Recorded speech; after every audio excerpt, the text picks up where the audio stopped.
Comment allez-vous?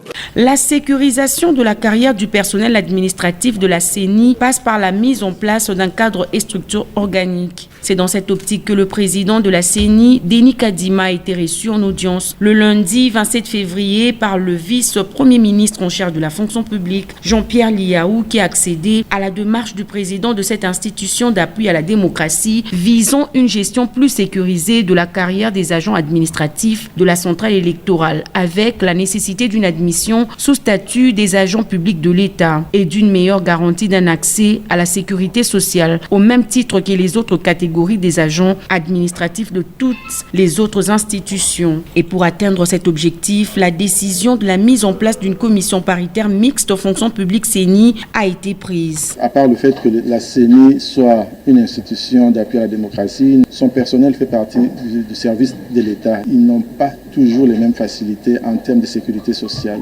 J'ai pensé venir discuter avec le ministre de la fonction publique pour voir comment on peut établir un cadre organique, mettre en place une équipe qui va analyser la situation particulière de la CENI. Processus électoral, le président de la CENI a réaffirmé que le train des élections a déjà quitté la gare. Les choses se passent plutôt très bien et au-delà de nos attentes.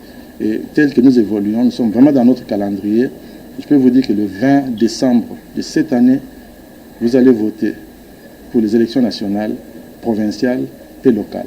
Avec la mise en place du cadre et structure organique, la CENI va garantir la sécurité sociale du personnel administratif avec leur admission à la Caisse nationale de sécurité sociale des agents publics de l'État. Ainsi, faire bénéficier à la nation congolaise une administration électorale consolidée qui fiabilise le processus électoral.